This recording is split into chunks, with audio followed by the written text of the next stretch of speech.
জীবনের আদালতে কোন মানুষ যদি একবার ফেল করে বসে, জীবনের মামলায় যদি একবার হেরে যায়, দ্বিতীয়বার আপিল করার আর কোন জায়গা নাই। সে আখিরাতে রেজাল্ট আউট হবে। আমরা সব মরে যাব, আমরা সব কি হব? সব মরে যাব। আল্লাহ পাক আমাদেরকে উঠাবেন আবার। মানুষকে কবরে রাখার সময় আমরা কি বলি?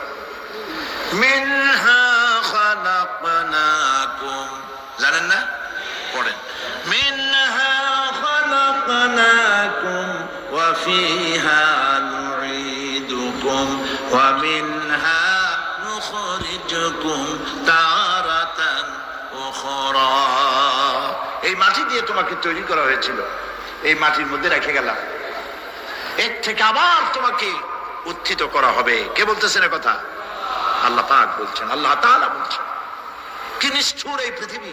ভেবে দেখেছেন কি একবারও কি ভেবে দেখেছেন এই পৃথিবী কত নিষ্ঠুর? এই সন্তান সন্ততি সব একটি মোহ, একটি মায়া, একটি মহব্বত, একটি প্রতারণা।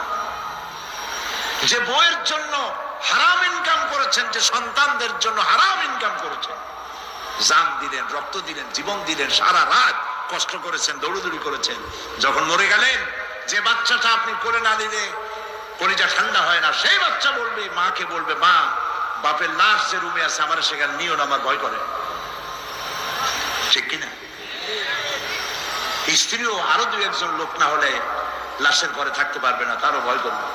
থাকলে বড় জোর মা থাকতে পারে, বাপ থাকতে পারে।